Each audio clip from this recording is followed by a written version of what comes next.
Muy bien, buenas tardes a todos y a todas. En las primeras comparecencias de esta crisis del COVID dije que el primer logro en la batalla contra el COVID-19 llegaría cuando superáramos el pico de propagación de la enfermedad y doblegáramos la curva. Lo hemos conseguido entre todos. También dije que el segundo logro llegaría cuando el saldo de altas médicas fuese superior al de nuevos infectados. Y también los datos atestiguan que hemos logrado con creces entre todos ese objetivo. Y que el tercer logro tendría lugar cuando el número de contagios cayesen en picado. Ahí está también. Los datos de las autoridades sanitarias nos indican que efectivamente esa curva está bajando y de manera muy intensa y en consecuencia que hemos logrado ese resultado entre todos, con el esfuerzo de todos. Nuestro reconocimiento a los profesionales sanitarios, a las fuerzas y cuerpos de seguridad del Estado, al Ejército, a todos los compatriotas siempre será poco. No hay palabras suficientes para describir lo que sentimos, lo que nos llevamos de este tiempo. Es, en consecuencia, lógico que sintamos, como estamos viendo en las calles de nuestro país, pues un intenso alivio al comprobar este logro colectivo que hemos alcanzado.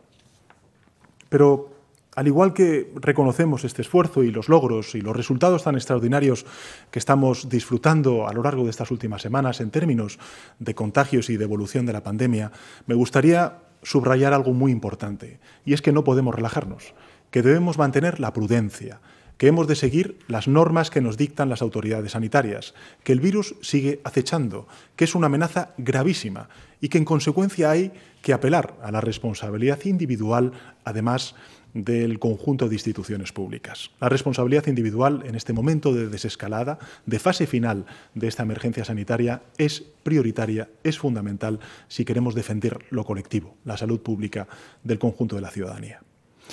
Y basta además con mirar alrededor para comprobar la mortalidad que sigue provocando en países incluso tan poderosos como la primera potencia del mundo, Estados Unidos, donde desgraciadamente la COVID se ha cobrado la vida de más de 100.000 personas.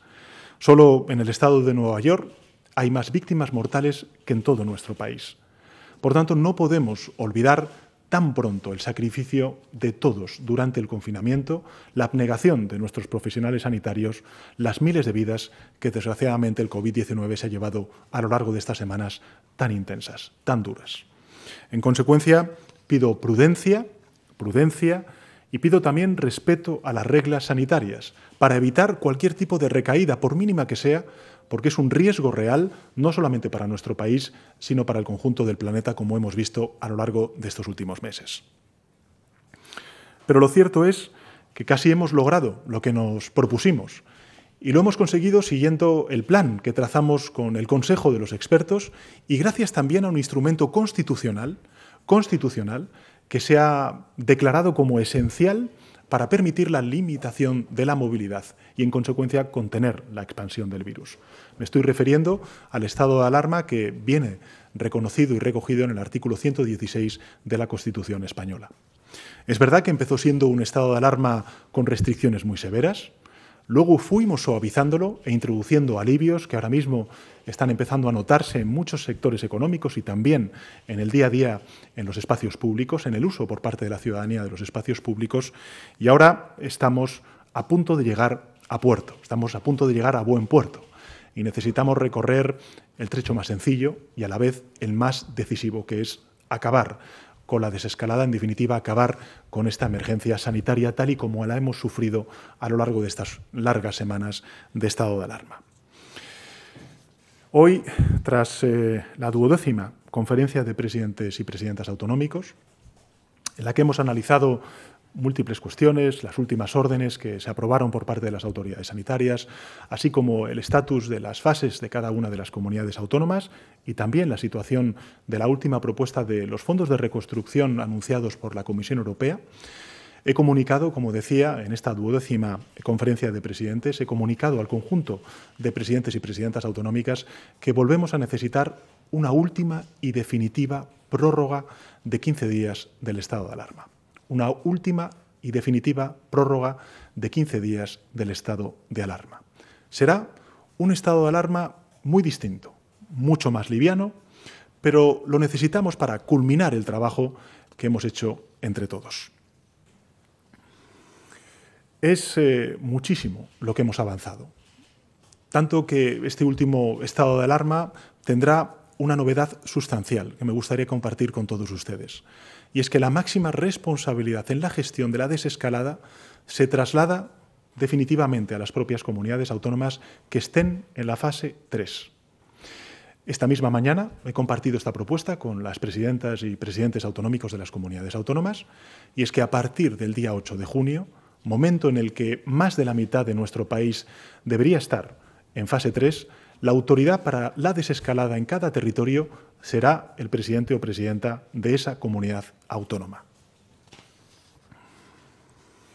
Serán, por lo tanto, los presidentes autonómicos quienes decidirán cómo gestionar los ritmos, las modalidades de la vuelta a la nueva normalidad en sus respectivos territorios, incluyendo el paso de fase y su duración.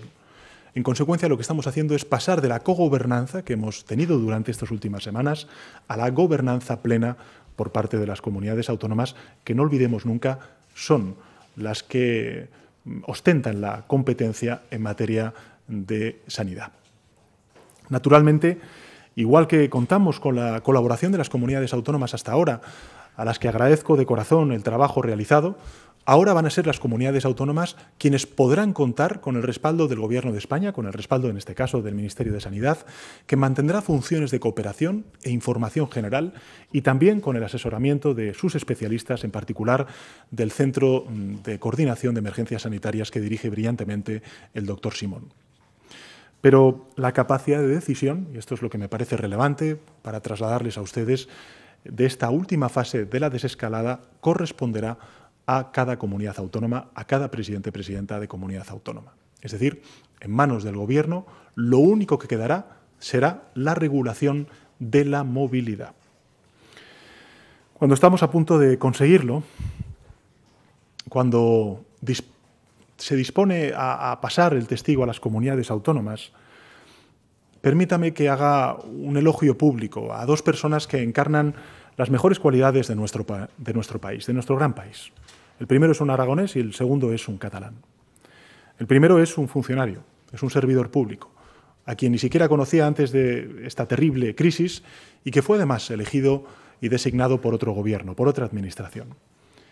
He podido tratar al doctor Simón en las horas más extremas, en los momentos más oscuros, y siempre le he visto igual, como le han visto a diario el conjunto de españoles y españolas, entregado a su trabajo y entregado al bien común, pensando en el país más que en sí mismo, hasta cuando estuvo infectado por el mismo virus que combatía. Le he visto enlazar días y noches, trabajar hasta la extenuación, soportar estoicamente el desdén de los más ignorantes, las críticas más descabelladas.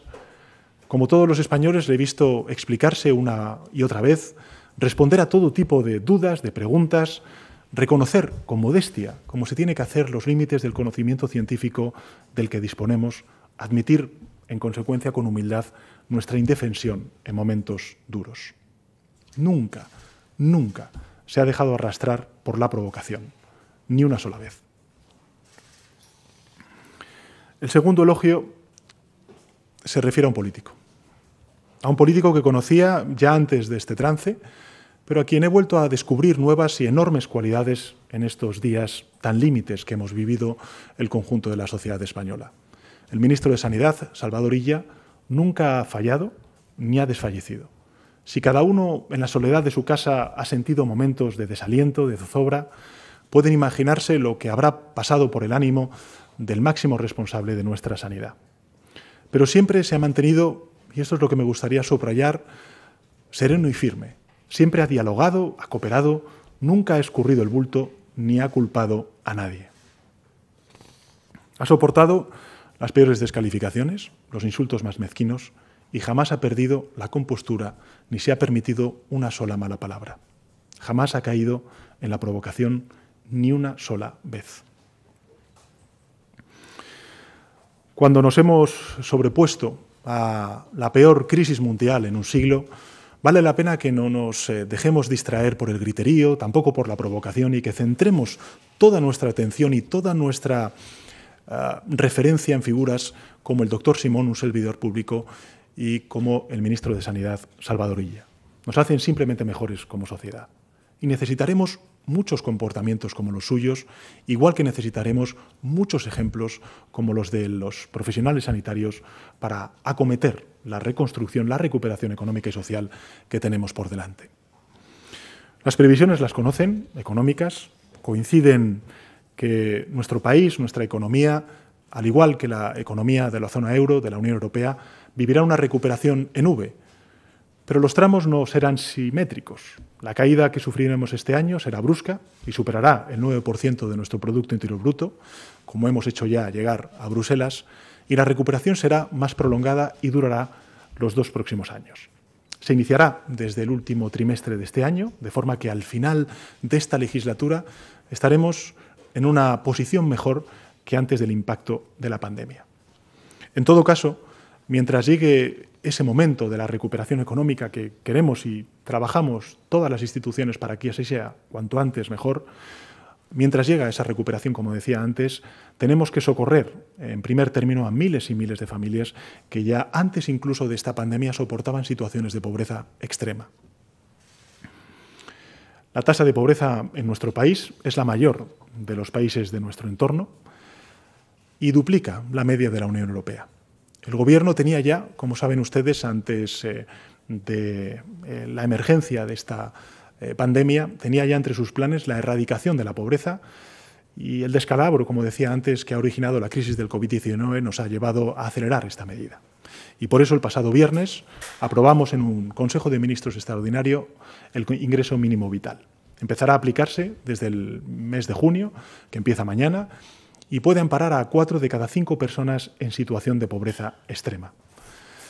Esto supone más o menos que 850.000 hogares y más de 2 millones de personas se puedan ver beneficiados por ello.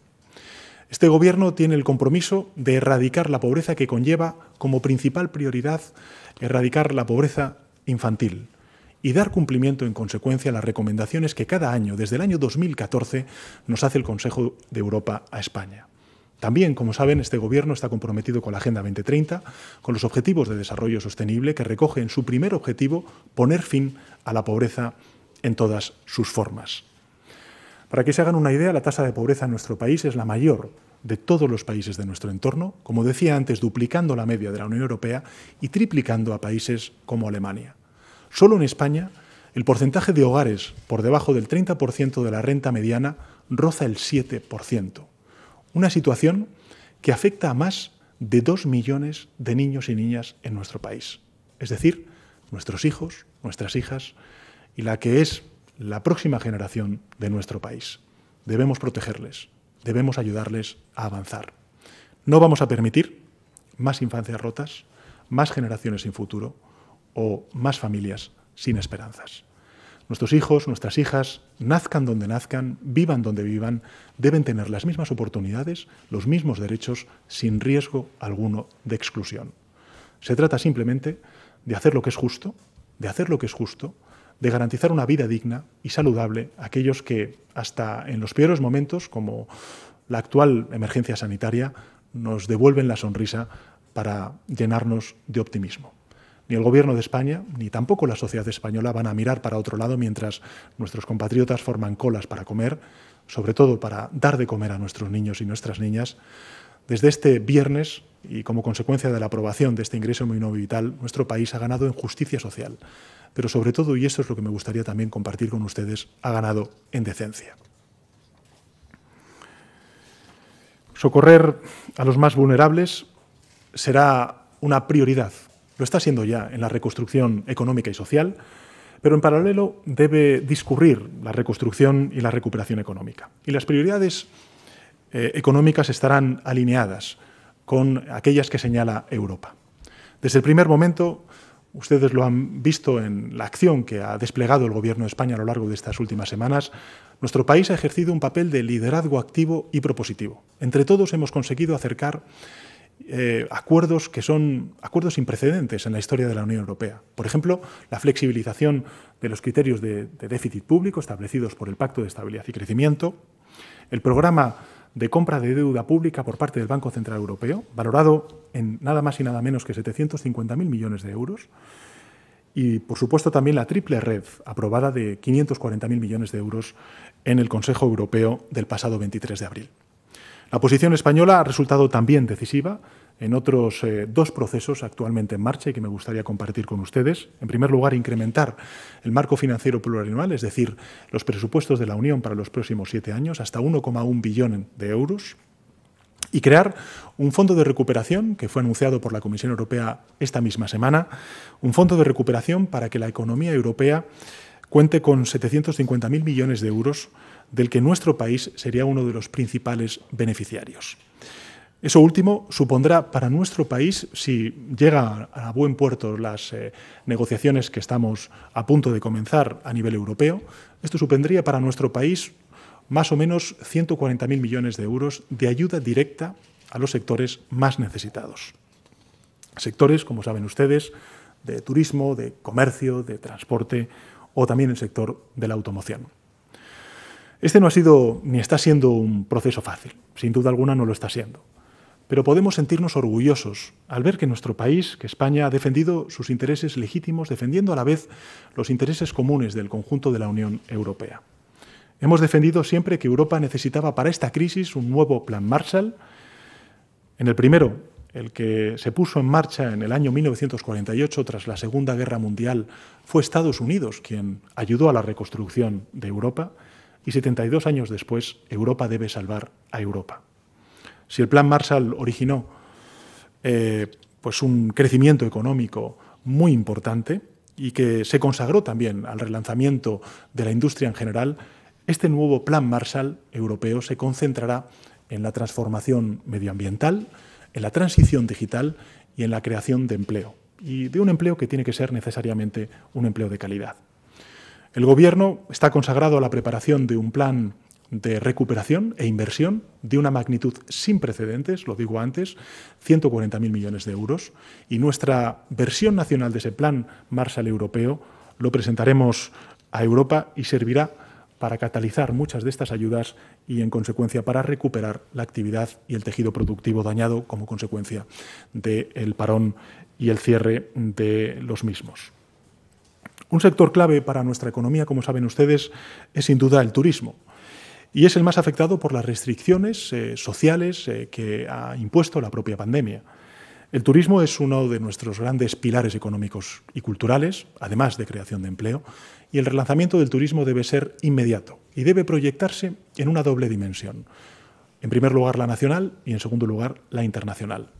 Desde muy pronto, en muy pocos días, podremos disfrutar de las maravillas de nuestro propio país. Nos ofrecerán descanso, alegría, encuentro tras meses devastadores. Pero además, somos un referente mundial en turismo y los 80 millones de extranjeros que nos visitan anualmente son los mejores aliados para nuestra reactivación económica. Esperamos a nuestros visitantes desde el inicio del mes de julio con los brazos abiertos y con nuestros hoteles y locales lo más seguros posibles. Van a volver a poder disfrutar de nuestro clima, de nuestra naturaleza, de nuestras playas, de nuestra cultura, de nuestra gastronomía. Y además van a disfrutar de algo muy importante en esta crisis, que es nuestra seguridad sanitaria y de nuestro compromiso con el medio ambiente. Mientras el virus circule en el mundo, en España van a encontrar esos turistas, sí, distancia física, pero cercanía emocional. Otro sector especialmente afectado por la pandemia y que va a contar con una atención específica en los programas de estímulo es el sector de la movilidad, el sector de la automoción. Este sector es un sector estratégico, como saben ustedes, también para el conjunto del país y en particular para determinados territorios a los cuales no quiero olvidar. Suponen un 10% de nuestra capacidad de riqueza anual, del PIB, y también una importante cantidad de empleo directo e indirecto. El Gobierno está trabajando en un plan de reactivación de la movilidad, también del sector de la automoción, que incluirá acciones de apoyo al sector del automóvil a lo largo de toda la cadena de valor, al tiempo que también vamos a ayudar a realizar más rápidamente la transición hacia esos vehículos más limpios, más sostenibles, en esa transición ecológica en la que está comprometida nuestro país y sobre todo las generaciones más jóvenes. Aprobaremos también la Ley de Movilidad Sostenible, que generará un marco regulatorio para la fabricación y la comercialización de este tipo de vehículos sostenible. En consecuencia, turismo y automoción han sido duramente golpeadas por la pandemia y su reconstrucción tendrá otro rasgo común, la transformación hacia un modelo sostenible que permita la creación de empleo de calidad. Esta prioridad también implica cambios en la normativa laboral. Para ello, desde el diálogo social, vamos a trabajar para adaptar nuestra legislación al entorno actual, crear un estatuto de los trabajadores del siglo XXI, adaptando, por ejemplo, la legislación de los ERTEs, tan importantes, se han revelado tan importantes en esta crisis, a la nueva normalidad y facilitando las habilidades en áreas de especial prioridad, como es la transición ecológica, la digitalización, el sector sanitario o también algo muy importante como es la investigación científica. Pero apoyando también nuestra economía en el saber hacer de nuestro sector agroalimentario, que se ha comportado de una manera extraordinaria, sin precedentes en el mundo, y en el desarrollo de más y mejores infraestructuras. Como saben, durante estas semanas siempre nos hemos referido a ese término que es el de la nueva normalidad. Y añadimos siempre la coletilla siguiente, y es que hasta que dispongamos de una vacuna. Y precisamente en dirección a esa vacuna se orienta en estos momentos un volumen ingente de recursos y de talento en todo el mundo. España está participando en varios proyectos europeos conjuntos. En estos momentos un total de 10 equipos investigadores financiados por el Fondo COVID-19 que aprobó el Gobierno de España se encuentran en la fase preclínica de proyectos que buscan la vacuna desde orientaciones diferentes. Y además, nuestro país está presente en las iniciativas globales promovidas por la Comisión Europea, como la Conferencia de Donantes para COVID-19, en la que España se comprometió a aportar 125 millones de euros para apoyar el desarrollo de vacunas y facilitar que sean accesibles a nivel mundial. Pero además de fondos, España aporta talento. Y esto es algo que me gustaría subrayar ante ustedes. Hay equipos españoles trabajando en el desarrollo de prototipos, cada uno de ellos con una aproximación diferente, pero manteniendo una coordinación entre sí que jamás se había producido. Algunos se sitúan entre los más avanzados del mundo, otros precisarán más tiempo para llegar a la fase clínica, pero los científicos españoles están en condiciones de comenzar las pruebas clínicas en breve, prácticamente a la vez que las grandes multinacionales y empleando tecnologías similares e incluso más avanzadas en alguno de los casos. Las noticias que nos llegan, en todo caso, alimentan a la esperanza. Y a la vez que reducimos el espacio del virus y le mantenemos a raya, empieza a parecer posible contar con una vacuna en un plazo más breve de lo esperado. En estos momentos hay, además, más de 200 proyectos de investigación que hemos evaluado y financiado en menos de 2 meses y sobre los que estamos haciendo seguimiento activo de sus resultados y sus necesidades. Estos estudios abarcan muchos frentes que necesitamos abordar para estar preparados y vencer de manera total al virus. Ensayos clínicos para nuevos fármacos, test diagnósticos mucho más rápidos, estudios de factores de riesgo, de inmunidad, detección del virus en el aire, uso de aguas residuales o como marcador, mejor dicho, epidemiológico de nuevos brotes, estudios de ciencia social para conocer el impacto de la pandemia y otros muchos liderados por el Instituto Carlos III, el CSIC, así como universidades y centros en todo nuestro país. Ya desde ahora podemos extraer algunas lecciones de esta emergencia sanitaria sin precedentes. La primera que me gustaría compartir con ustedes es, sin duda, que nunca más podemos permitirnos que se debilite nuestro Sistema Nacional de Salud. Es nuestra trinchera más segura. Y la segunda lección que me gustaría también compartir con ustedes viene a colación del aporte de la ciencia. Nunca más debemos relegar a la investigación y a la ciencia. La ciencia es empuje, es progreso, y nuestros investigadores e investigadoras son un orgullo para el conjunto del país. La tercera lección que me gustaría compartir con ustedes es que en la etapa que se abre, la unidad es más importante que nunca. Hemos de mantener a raya el virus de la división, el virus de la provocación. A todos ahora les pido eso, concordia, comprensión, convivencia. A todos les pido solidaridad, empatía con los que peor lo están pasando. Estos días estamos rindiendo tributo a los más de 27.000 compatriotas que nos dejaron, que han fallecido víctimas del COVID. Las banderas desde el pasado martes en el Consejo de Ministros, en el que aprobamos el decreto de luto nacional, las banderas, como decía, están ondeando a media asta en el ejercicio del luto más prolongado de la historia de nuestra democracia, y a todos les pido que usen precisamente esa bandera de España como una bandera de paz, de futuro, nunca de división, ni mucho menos de provocación. A todos les propongo que completemos, mejor dicho, juntos esta desescalada y que nos sumemos con fuerza para que la reconstrucción que tenemos que avanzar y abordar por delante no se aplace. Contamos con todas y todos, pero especialmente con los más jóvenes, que son los más dañados desde el punto de vista de la educación, también desde el punto de vista del mercado laboral. Ha llegado el momento de transformar definitivamente España. Nuestra misión, en consecuencia, como instituciones públicas, es esa, es proteger y avanzar. Proteger y avanzar sin dejar a nadie atrás. Gracias. Buenas tardes, presidente. Comenzamos entonces con los turnos de palabra. Hoy se encuentran presentes en la sala y también por videoconferencia estos medios de comunicación que intervendrán de acuerdo a este orden, en la medida en la que también técnicamente sea posible.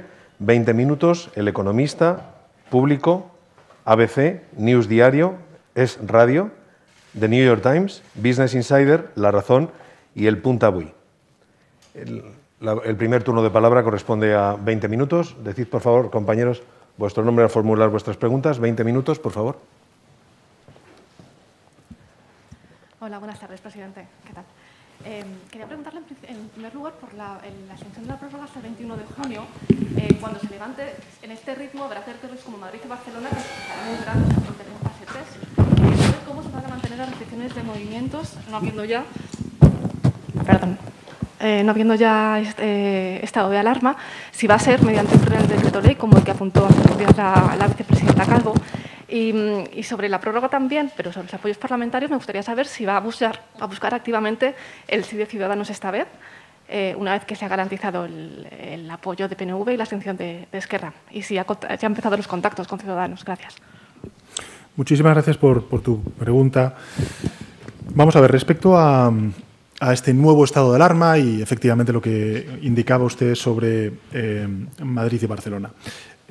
La idea es esa, la idea es que a partir del 8 de junio sean las comunidades autónomas y los presidentes autonómicos las autoridades delegadas, y por tanto ya no va a ser el Ministerio de Sanidad ni el Gobierno de España. El Gobierno de España solamente se va a encargar de restringir la movilidad. Es más, a partir del 8 de junio hasta el 21 de junio habrá comunidades autónomas enteras que estén ya en la nueva normalidad y por tanto se pueda levantar el estado de alarma. Y a partir de ahí, efectivamente, habrá dos comunidades autónomas, en este caso Madrid y parte de Cataluña, que, sobre todo el área metropolitana y la ciudad de Barcelona, que vamos a ver cuál es la evolución de la epidemia, del COVID-19, pero que efectivamente puedan estar en fase 3. Y entendemos que, dada la evolución de la misma, no será necesario prolongar aún más el estado de alarma. Y en relación con el apoyo del Grupo Parlamentario de Ciudadanos, lo he dicho públicamente y también lo he dicho en privado, agradecemos de corazón la responsabilidad de todos los grupos parlamentarios que apoyan el estado de alarma, porque de verdad que el estado de alarma ha funcionado. Es el único instrumento, por cierto, constitucional, para poder utilizar de manera extraordinaria una decisión que implica una renuncia a un derecho fundamental como es el de la libertad de movimiento y también la libertad de reunión, pero que se ha revelado como absolutamente fundamental para la contención del COVID-19 y su extensión a lo largo del territorio. Es más, siempre lo he dicho, hay muchas comunidades autónomas que ahora mismo han registrado unos niveles de afectación de la epidemia tan bajos como consecuencia de que el confinamiento y los estados de alarma que hemos puesto en marcha a lo largo de estas semanas tan largas, ¿no? Casi, van a ser 3 meses, han beneficiado y mucho porque las pusimos, digamos, al nivel de exigencia de los territorios más afectados por la epidemia, como es el caso de la Comunidad de Madrid. Pero respondiendo a su pregunta, por supuesto que vamos a hablar con el Grupo Parlamentario de Ciudadanos, como estamos hablando con otros grupos parlamentarios, y a mí me gustaría apelar en este último y definitivo estado de alarma, a todos los grupos parlamentarios, a su responsabilidad y sobre todo a su generosidad, porque necesitamos 15 días más para de una forma definitiva acabar con esta emergencia sanitaria. Lo que tiene que quedar claro es que el Gobierno de España siempre ha solicitado el estado de alarma para un objetivo, y solo para uno, que es defender la salud pública y salvar vidas en nuestro país. Y el estado de alarma, y ahí están los datos, han salvado vidas en nuestro país. Interviene ahora el economista. Adelante. Sí, buenas tardes, presidente. Soy Rubén Esteller, del diario El Economista. Retomando un poco el hilo de lo que acaba de comentar, no sé si cuando se refiere usted a retomar esos contactos con todos los grupos parlamentarios también incluye a Bildu en este caso. Luego ha nombrado usted este plan de 140.000 millones para la reconstrucción, principalmente que va a haber también ciertas medidas para el sector del automóvil. Me sorprende que no ha nombrado Alcoa, ¿no? No sé si tras 18 meses sin el estatuto para los consumidores electrointensivos el Gobierno también va a acelerar esta medida o si va a tomar algún tipo de medida para esta industria electrointensiva, principalmente situada en el norte del país y en Cataluña.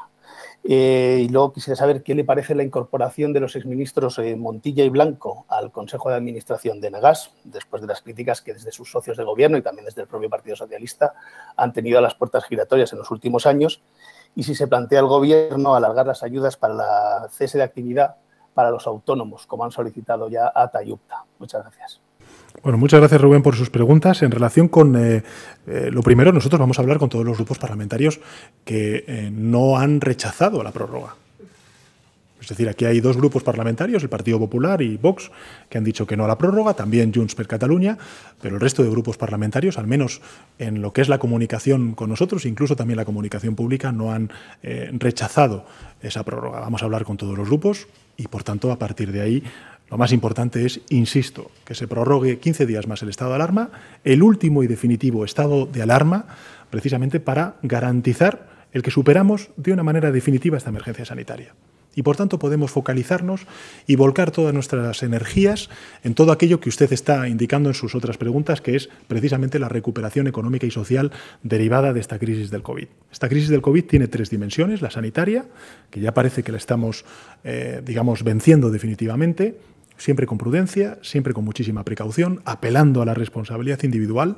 Estamos viendo rebrotes que son fruto de la irresponsabilidad individual de algunas personas, pero en esos rebrotes también estamos viendo algo muy importante, y es precisamente la capacidad mayor que tienen las comunidades autónomas de detección precoz de estos casos marginales, pero que desgraciadamente, si echamos la vista atrás, pues también podemos decir que fue así como comenzó todo, con pequeños casos, con casos muy puntuales, donde la trazabilidad estaba bastante, garantizada, se conocía, pero evidentemente luego todo explosionó.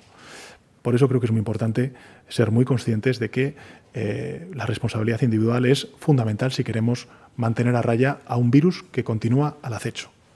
Por tanto, esa crisis sanitaria, pero también la crisis económica y social, y ahí entro en las preguntas que usted ha hecho. En primer lugar, en relación con el cese de actividad, en fin, yo creo que de los trabajadores autónomos creo que se ha revelado como un instrumento muy importante, inédito, en la historia de nuestro país, donde hay más de 1.100.000 trabajadores y trabajadoras autónomos que se están beneficiando de esta prestación extraordinaria. Y no solamente se están beneficiando de ese tipo de prestaciones, sino de otras muchas, de moratorias, en el pago de impuestos, alquileres, etcétera, etcétera, etcétera, que ha puesto en marcha este Gobierno para no dejar a nadie atrás.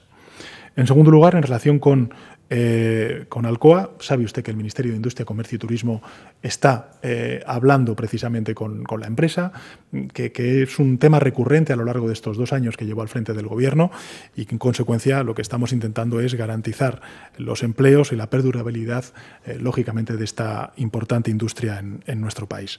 Y en relación con la última de las preguntas sobre Enagás, es una decisión del Consejo de Administración y a través de la SEPI son los nombres que se han propuesto. ¿Público? ¿Tiene la palabra? Sí, buenas tardes, presidente. Primero soy Manuel Sánchez de Público, perdona. La primera cosa que le quería preguntar es en relación al reparto a las comunidades autónomas de los fondos de la Unión Europea, si ese reparto el Gobierno lo va a hacer con criterios finalistas. ¿Cuáles serían esos criterios y si en los mismos estaría la sanidad pública como uno de los elementos fundamentales? Y luego, por otro lado, con respecto a la renta mínima, sabe usted que hay partidos que no le ha gustado esta medida, incluso algunos se han burlado de ella. Quería preguntarle si el Gobierno se ha planteado de alguna manera blindarla. Y, por ejemplo, dado que está la reforma constitucional pendiente de la subida de las pensiones, si podría ser una fórmula para llevar la renta mínima a la Constitución. Gracias. Bueno, gracias, Manuel, por sus preguntas, ¿no? En relación con la primera, del Fondo de Recuperación, bueno, hay que recordar que todavía es un proceso de negociación el que tenemos abierto con la Unión Europea. Vamos a ver cuáles son los instrumentos que se van a poner en marcha por parte de la Unión para vehicular todos esos recursos, pero el compromiso del Gobierno de España es la participación de las comunidades autónomas en los mismos, ¿no? Y en cuanto al ingreso mínimo vital, pues la verdad es que no, se lo reconozco, no me había... En fin, no había pensado en ello, pero no me parece una propuesta, al contrario, me parece sugerente. Es el turno de ABC. Adelante, ABC. Sí, buenas tardes, presidente. Soy Gregoria Caro, de ABC. La primera pregunta es sobre el ingreso mínimo. Teniendo en cuenta que Galicia tiene una prestación similar, ¿el Gobierno no aceptará que sean las comunidades autónomas las que gestionen el ingreso mínimo hoy? ¿O solo podrán hacerlo el País Vasco y Navarra? Y luego, por otro lado, quería saber qué opina de que el vicepresidente Iglesias diga que Vox quiere dar un golpe de Estado y de que luego lo reafirme desde Moncloa. ¿No cree que eso también contribuye poco a la concordia y sí que aumenta la crispación? Y luego una última pregunta. Esquerra quiere que se retome la mesa de diálogo en julio. ¿El Gobierno lo aceptaría o se lo ha planteado? Y eso es todo. Muchas gracias. Pues muchas gracias. Creo que he entendido todo lo que me has preguntado y si no es así, pues me lo recuerdas. Sobre el ingreso mínimo vital, he entendido que si las comunidades autónomas van a participar en la gestión y demás, bueno, vamos a ver, se va a dar a conocer en el Boletín Oficial del Estado el ingreso mínimo vital este lunes y se verán todos los extremos de lo mismo, pero efectivamente el Gobierno de España, en fin, lo que quiere plantear es una igualdad de derechos en todo el territorio nacional. Y por tanto es una política que pasa a formar parte de la seguridad social. Y, en consecuencia, eso garantiza, digamos, la igualdad de derechos en todo el conjunto del país, porque hasta ahora lo que teníamos era que cada comunidad autónoma, en función de sus recursos propios y también de su voluntad política y decisión, pues cubría a más o menos colectivos. Ahora estamos estableciendo unos parámetros muy semejantes en el conjunto del país y, en consecuencia, se garantiza esa igualdad de derechos y, sobre todo, esa igualdad de derechos con esa pobreza infantil a la cual yo vinculo y mucho la creación de este ingreso mínimo vital. Y por eso me parece tan fundamental la idea de que no solamente estamos avanzando en justicia social, sino que también estamos avanzando en decencia, porque vamos a sacar de la pobreza infantil a muchísimos cientos de miles de niños y niñas. Y creo que eso es algo que hace a nuestro país mejor y yo me siento muy orgulloso de ello. En segundo lugar, en relación con la mesa de diálogo, el Gobierno de España siempre ha mantenido, y ese es mi compromiso, que íbamos a retomar cuanto antes la agenda de la legislatura, los compromisos de investidura, y si es en el mes de julio cuando se puede celebrar esa mesa de diálogo, pues mejor, porque significará algo fundamental, y es que volvemos a la normalidad, que hemos superado la emergencia sanitaria y que, por tanto, hay una libertad de movimientos en el conjunto del país, que si las cosas van como van, pues lógicamente se producirá más pronto que tarde. Recordemos que es el 21 de junio, cuando, en principio, si el Congreso nos da la última prórroga y definitiva prórroga al estado de alarma, pues evidentemente, a partir de ese 21 de junio, esperemos que por toda España podamos circular. Y en relación con las palabras del vicepresidente, yo creo que él mismo respondió en esta misma sala, él habló efectivamente de no caer en la provocación, y esto me parece muy importante, no caer en la provocación. Creo que el debate público tiene que ser mucho más rico. Ahora mismo la gente lo que quiere de los políticos es que nos encontremos, que arrimemos el hombro, que miremos hacia adelante, que que construyamos confianza en nuestras instituciones, porque estamos hablando de la vida y de la salud pública. Y en eso no puede haber debate partidista. Lo que tiene que haber es un horizonte común, un objetivo concertado, que es precisamente al que está apelando el Gobierno de España. Y desde luego creo que el objetivo que tiene el Gobierno de España es la reconstrucción, es vencer a la epidemia, y hay, pues evidentemente, partidos políticos, la ultraderecha, que tiene su agenda. Pero esa es la agenda de la ultraderecha. No creo que sea la agenda ni de la mayoría de los ciudadanos españoles, ni sin duda alguna lo es de este Gobierno. Este Gobierno lo que quiere es apelar a la concordia, a la convivencia, al diálogo, al encuentro y dejar atrás la confrontación, el enfrentamiento, el caer en la provocación que desgraciadamente algunos actores políticos, pues desde su aparición en la escena pública, no han hecho otra cosa que sembrar esa discordia. Toma la palabra ahora News Diario. Adelante. Valentín, dos preguntas. Una, el 1 de julio vendrán los turistas extranjeros a España y puede que para esa fecha no todas las comunidades, por ejemplo Madrid y Cataluña, con el caso de Barcelona, pueden estar fuera de las fases, es decir, podrían estar aún en fase 3. Mi pregunta es, ¿sería un poco sin sentido que vinieran los turistas y pudieran moverse por todo el territorio nacional y que los ciudadanos españoles todavía no se pudieran mover por todo el territorio nacional? ¿Se entiende que para el 1 de julio ya habrá una movilidad generalizada y que eso va a suponer que las fases se van a ir acelerando hasta esa fecha? Y la segunda pregunta tiene que ver con esto último que usted decía. Usted ha puesto como ejemplo al ministro Illa y al doctor Simón. Nunca un mal gesto, nunca una mala palabra. Sin embargo, hemos asistido durante esta semana a unos espectáculos bastante lamentables que han obligado al presidente de la Comisión de la Reconstrucción incluso a pedir perdón por no haber estado a la altura. Y en parte, uno de esos espectáculos ha sido provocado por una intervención del vicepresidente del Gobierno.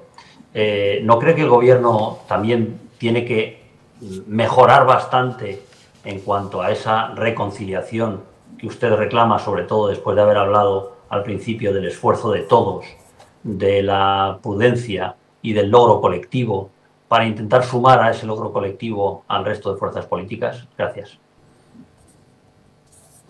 Muchas gracias, Juan Pedro. En relación con su primera pregunta, el 1 de julio sí. Yo espero que si no hay ninguna desviación en lo que es la evolución de la epidemia, pues el 1 de julio, en fin, todo el territorio español pueda recuperar la libertad plena de movimiento en todos y cada uno de sus rincones. Creo que si las cosas van, insisto, como van, y por tanto apelo de nuevo, siento aprovechar su pregunta para volver a repetir, de verdad, no ha desaparecido el virus.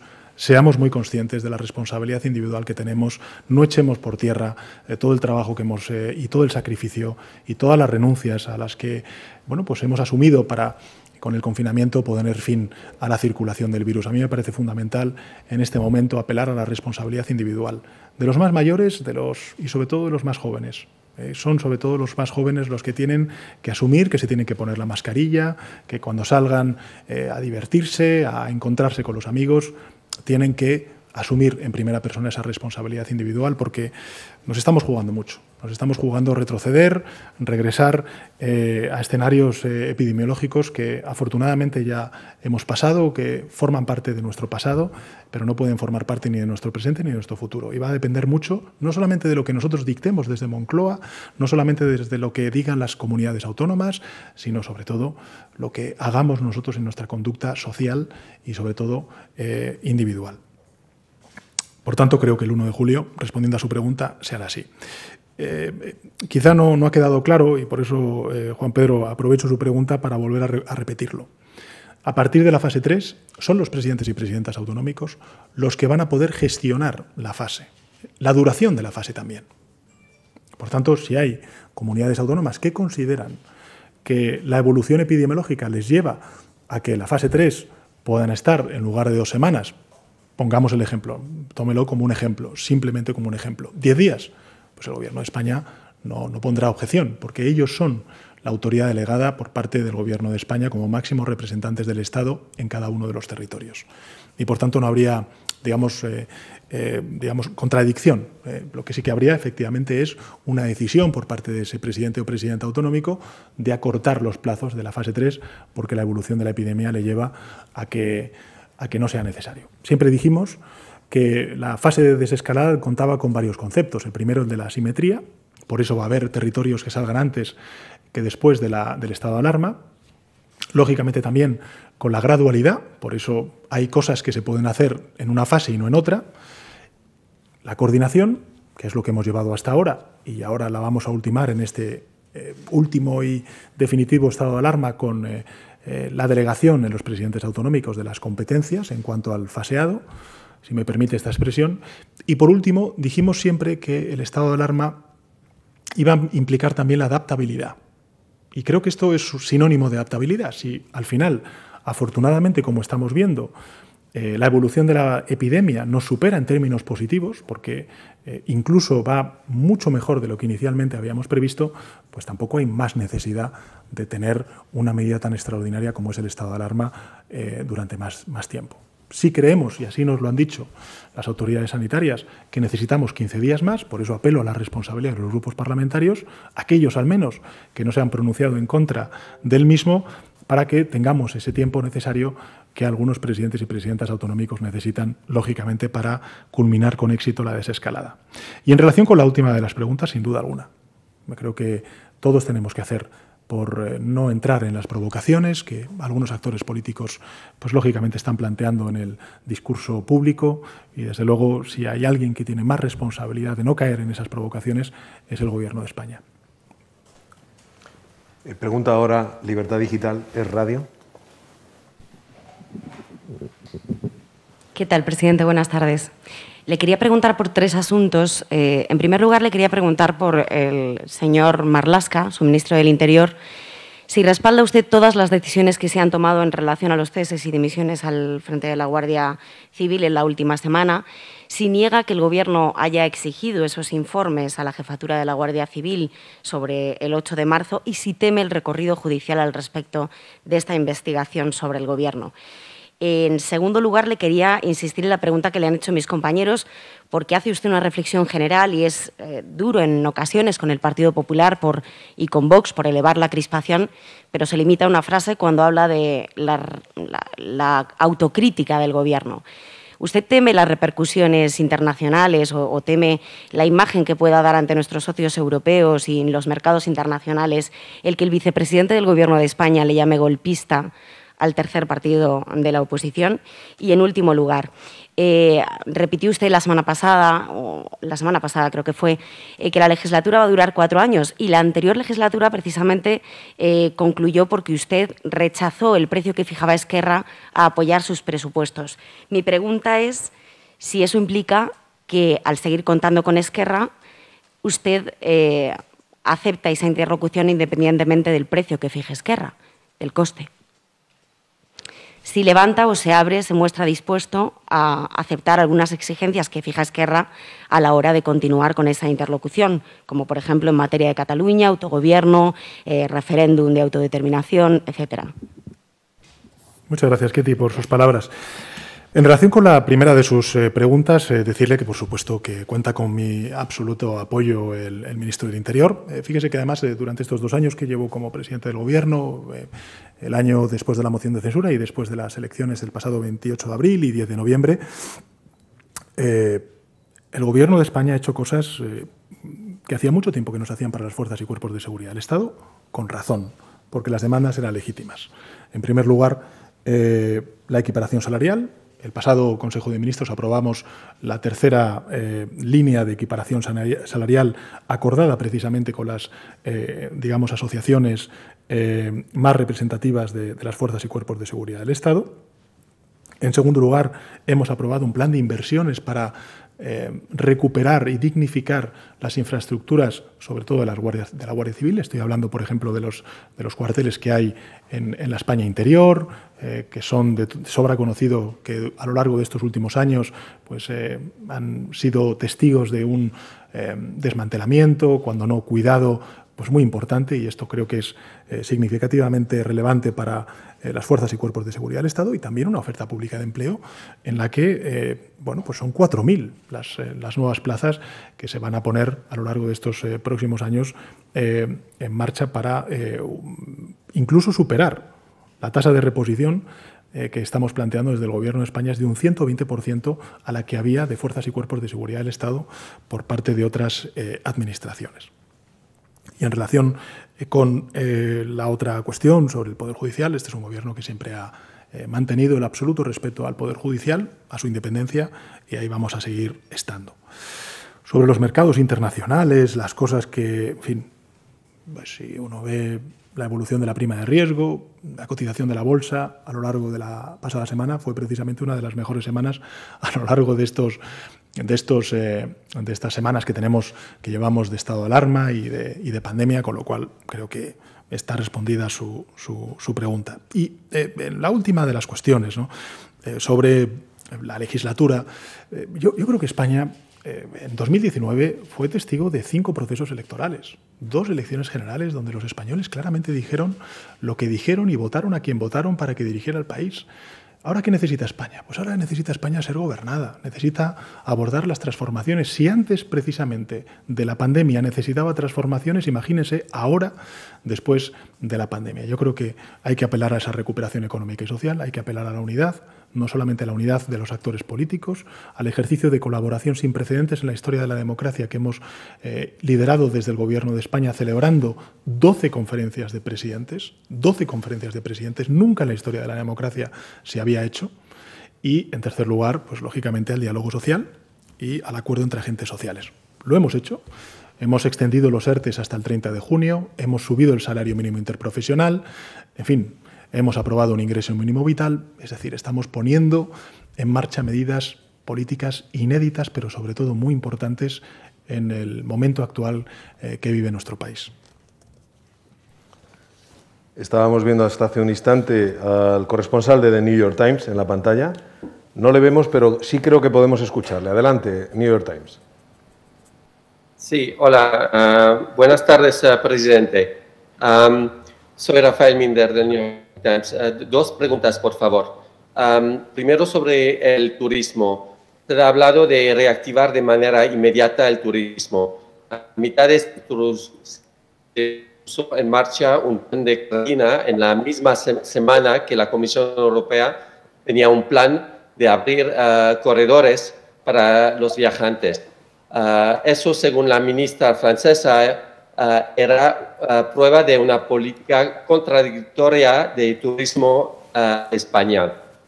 ¿Qué opinión tiene de la necesidad hoy, mirando atrás, de hacer una cuarentena que al final no va a afectar a casi nadie, pero que ha dado esta imagen, incluido en la vecina Francia? La segunda es sobre, en este luto nacional, quería volver al tema de los fallecidos. De golpe, este mes se quitaron casi 2.000 fallecidos de la lista oficial. No tengo constancia de otro país que haya hecho eso, y tampoco noto que se han quitado del todo las discrepancias y las discusiones sobre cuántos fallecidos ha tenido España. ¿En qué momento vamos a llegar a una cifra donde todos están de acuerdo sobre el valor, la cifra, y reconocen la labor que se ha hecho a nivel de contabilizar los muertos? Pues muchas gracias, Rafael. Yo creo que he entendido las 2 preguntas, una sobre el turismo y otra sobre el número de fallecidos. Sobre el turismo, decir que nosotros tomamos esa decisión de cuarentenar, y no es el único país de la Unión Europea que ha planteado la cuarentena, es decir, 14 días para los turistas o para las personas que vienen de fuera. De hecho, nosotros, sobre todo con Francia y con Portugal, hemos mantenido pues medidas que hemos acordado con ellos precisamente para el libre tránsito, no solamente de mercancías, sino también de trabajadores transfronterizos. Y ahora mismo estamos viendo ver de qué manera podemos relajar aún más esas exigencias, ya sin la cuarentena, para que efectivamente pueda haber un mayor flujo de tránsito en de franceses a España, de españoles a franceses y también a Portugal. Por tanto, quiero decirle que nosotros no hemos tomado una medida contradictoria como usted sugiere. Al contrario, hay muchos otros países que han planteado cuarentenas en el conjunto de la Unión Europea, a países incluso de la Unión Europea. Y, por tanto, nosotros lo hemos hecho con un fin muy importante, y es el de la salud pública. Lo que estamos viendo es que precisamente algunos de los nuevos casos que estamos viendo, de rebrotes que estamos viendo, tienen que ver con personas que vienen de fuera. Y por tanto tenemos que extremar las cautelas. De hecho, he de decirle que, en fin, el planteamiento que tiene el Gobierno de España es levantar esa cuarentena cuando ya definitivamente no tengamos estado de alarma, y por tanto que en el mes de julio podamos recibir, como vamos a recibir, estoy convencido de ello, a muchísimos turistas extranjeros en nuestro país con garantías de seguridad. Esto es lo más importante, con garantías de seguridad para ellos y también para el conjunto de la población española. Y sobre los fallecidos, vamos a ver, el Gobierno de España ha mantenido desde el principio una absoluta transparencia informativa sobre todas las cuestiones vinculadas con el COVID-19. Hemos dado datos diarios de todo tipo, de todo tipo para que la ciudadanía pudiera entender, no solamente desde el punto de vista cuantitativo, sino también cualitativo, a qué nos estábamos enfrentando. Aquí ha habido comparecencias de prensa del doctor Simón, de todas las autoridades delegadas a través del estado de alarma, y yo creo que muy pocos países han tenido esa rendición de cuentas, no solamente en el Congreso de los Diputados, sino también ante la opinión pública como ha tenido España. Y yo creo que eso es, y a mí me permitirá que lo diga, a un medio de comunicación internacional y sobre todo estadounidense tan prestigioso como es el New York Times, pues es un motivo de orgullo, porque España efectivamente ha rendido cuentas ante sí misma, y en un tema tan fundamental como el de los fallecidos, lo que estamos haciendo ha sido precisamente contabilizar ahora mismo, ya con una cierta perspectiva, cuál es el número real de fallecidos por el COVID-19. También le diré una cosa. ¿Qué es lo que han dicho todos los epidemiólogos? ¿Qué es lo que ha dicho el doctor Simón? O con cualquier experto que usted pueda entrevistar. Pues que las pandemias, hasta que no pasen unos meses, hasta que no se esté superada definitivamente y no podamos tener un análisis mucho más real, mucho más sosegado, con una cierta perspectiva, no vamos a saber exactamente cuál es el número de fallecidos. Por tanto, creo que hay como dos fases. En esta primera fase lo que está haciendo el Gobierno de España es informar, ser absolutamente transparente. Incluso cuando hemos tenido que elevar la cifra de fallecidos, o como ha hecho usted referencia, reducir esa cifra de fallecidos, ha tenido que ver con criterios estrictamente científicos y técnicos. Pero, evidentemente, dejamos la puerta abierta a ese estudio que tienen que hacer desde la academia, desde los expertos epidemiológicos, en ver cuál ha sido realmente el impacto que tiene la epidemia en nuestro país. Pero esto está ocurriendo en todo el mundo, en todos los países. Usted, que además pertenece a un medio de comunicación global, sabe que este es un debate que están teniendo todos los países. Y es que es inevitable tener este debate, porque las pandemias tienen también esta incógnita que solamente se puede resolver cuando pasen unos meses y tengamos una perspectiva mucho más cierta y un conocimiento mucho más cierto de la enfermedad a la que nos estamos enfrentando. Toma la palabra Business Insider. Adelante. Sí, muchas gracias, Miguel Ángel. Buenas tardes, presidente. Seré breve. Una duda muy rápida. Teníamos la duda de si una comunidad autónoma tiene que dar vuelta atrás por un rebrote epidemiológico, ¿quién tomaría la decisión? ¿La comunidad autónoma o el ministro Illa? También le quería insistir sobre el paquete de apoyo al sector de la automoción. ¿Le preocupa que, al igual que Nissan, otros grupos del sector con sus centros de decisión en el extranjero sigan su misma senda? ¿Puede concretar algo más de este plan de ayuda? Porque algunos agentes sociales están planteando abandonar los subsidios y apostar por la compra de participaciones directas. ¿Esta opción se contempla? Y, por último, esta semana el Congreso vuelve a debatir la conocida como tasa Google. La country manager de Amazon en España ha asegurado a Business Insider que un nuevo impuesto de este tipo, planteado de forma unilateral por un gobierno, puede crear desigualdad en el mercado. ¿Animará España a la OECD y a la comunidad internacional para que se considere la implantación de este impuesto digital en todos los países? Mientras tanto, ¿cómo evitará el gobierno esta posible desigualdad? Muchas gracias. Muchas gracias por sus preguntas. En relación con la primera, es decir, las comunidades autónomas, la participación que van a tener ellas para volver atrás en caso de que, como bien indica usted, pues haya un rebrote, que esperemos no se produzca. Por eso vuelvo a llamar insisto, siento ser muy pesado, vuelvo a llamar a la responsabilidad individual de todos y cada uno de nosotros en el cumplimiento de las normas que nos indican las autoridades sanitarias. Bueno, en relación con este asunto voy a volver a dejarlo claro porque a lo mejor no me he explicado bien, seguro que no me he explicado bien. Vamos a ver, en este nuevo decreto del estado de alarma, y siempre y cuando el Congreso de los Diputados, porque es al final el Congreso de los Diputados quien aprueba esa prórroga del estado de alarma, por tanto eso no lo vamos a saber hasta que se sustancie ese debate y esa votación en el Congreso, en esa nueva prórroga, es decir, del 8 de junio al 21 de junio, aquellas comunidades autónomas que estén en fase 3 son las que los presidentes autonómicos pasan a ser autoridades delegadas, máximos competentes. Son ellos los que van a decidir la duración de esa fase. Y son ellos y ellas los que van a decidir al Gobierno de España si consideran que ya la emergencia sanitaria ha sido superada en su territorio y, por tanto, hay que levantar el estado de alarma y se puede levantar el estado de alarma. Lo que he dicho en mi intervención es que en esa nueva prórroga a esos presidentes y presidentas autonómicos que estén en fase 3, si considera necesario el aporte del Ministerio de Sanidad, pues desde luego nosotros les daremos nuestra recomendación, nuestra opinión, basado siempre en criterios científicos y técnicos, como hemos hecho hasta el momento. Aquellas otras comunidades, en consecuencia, que estén en fase 2 y que estén en la prórroga del 8 de junio al 21 de junio, pues lógicamente seguiremos como hemos trabajado hasta ahora. Es decir, ellas proponen y nosotros, pues lógicamente, seremos desde el Ministerio de Sanidad los que acordemos conjuntamente con ellos el cambio de fase. Es decir, que no habrá novedad en aquellas comunidades autónomas o en aquellos territorios que estén en fase 2, aunque sea en esta última y definitiva prórroga. Y sí lo habrá, en cuanto a quién es competente, en aquellos territorios que estén en fase 3. Creo que con esto he dejado un poco más claro la filosofía de este nuevo y definitivo estado de alarma hasta el 21 de junio.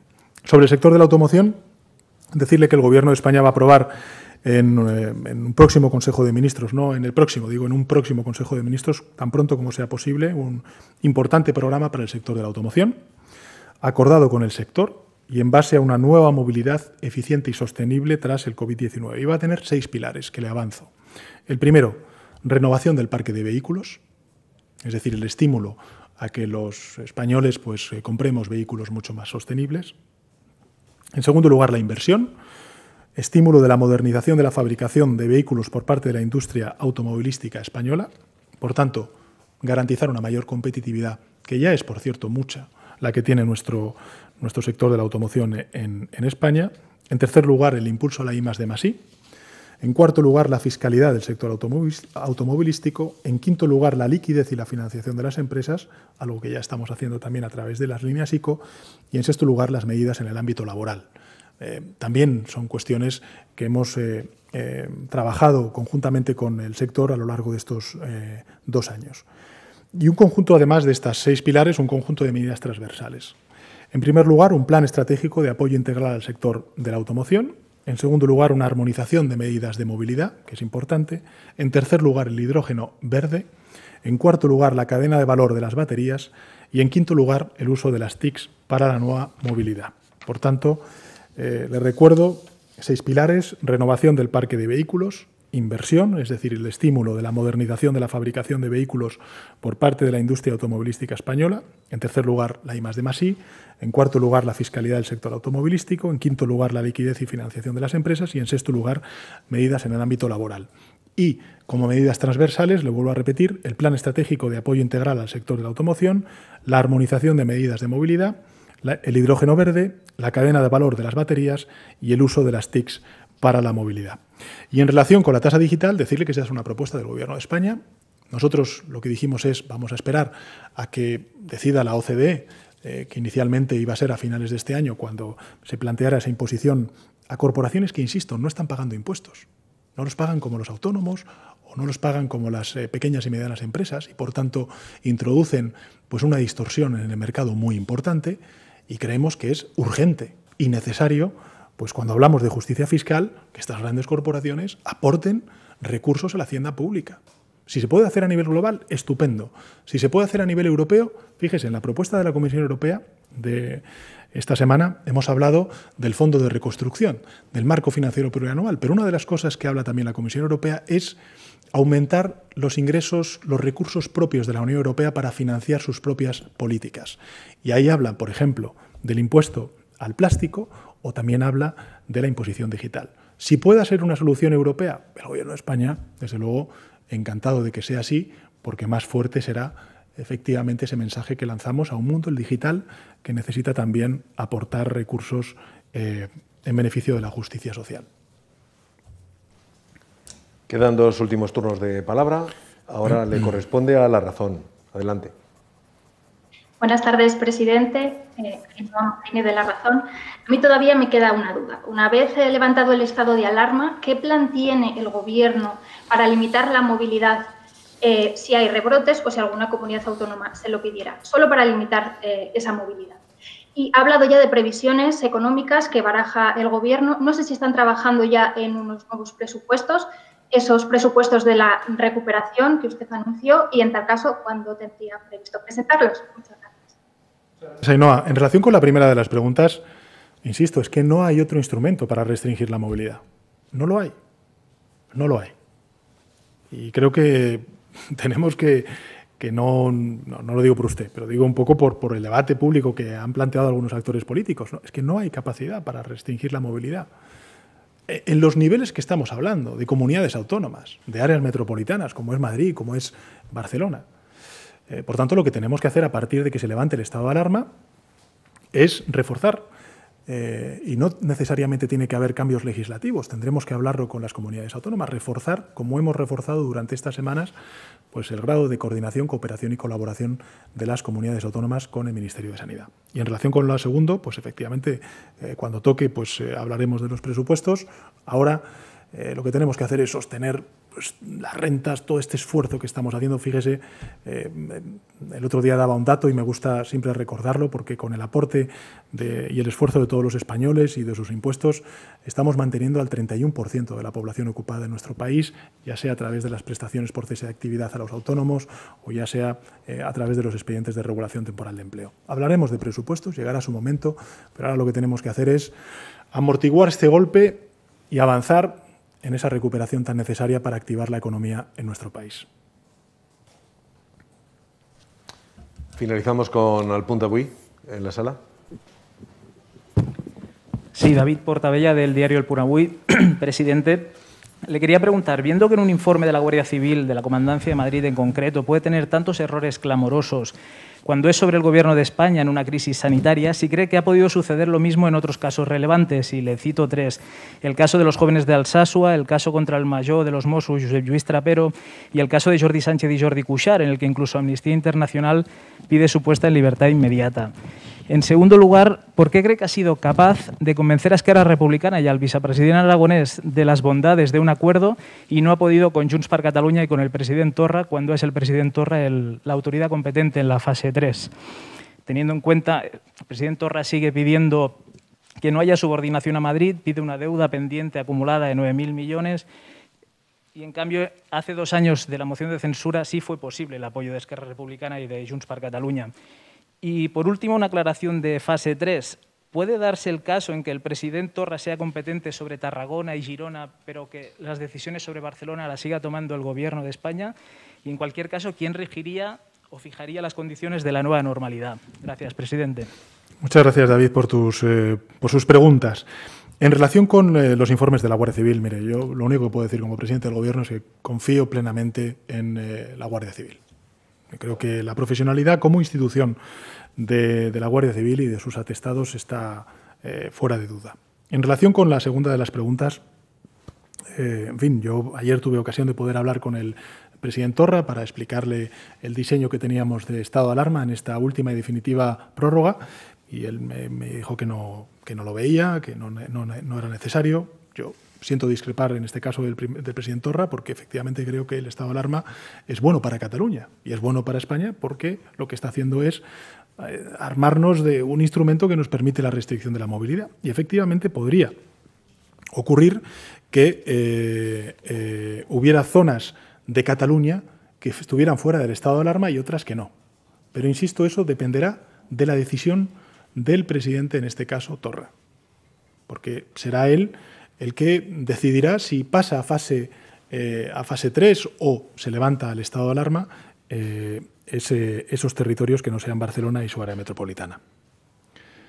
Y bueno, pues como podrán ver los telespectadores, pues es la primera vez que tenemos a periodistas en esta sala, conmigo compareciendo, y tengo que decirles que es una alegría volver a verles con salud. Espero que sus familias estén bien y que podamos entre todos volver a nuestra normalidad tan querida y tan necesitada y ansiada. Gracias a los medios de comunicación durante estas semanas tan difíciles por el trabajo que habéis hecho.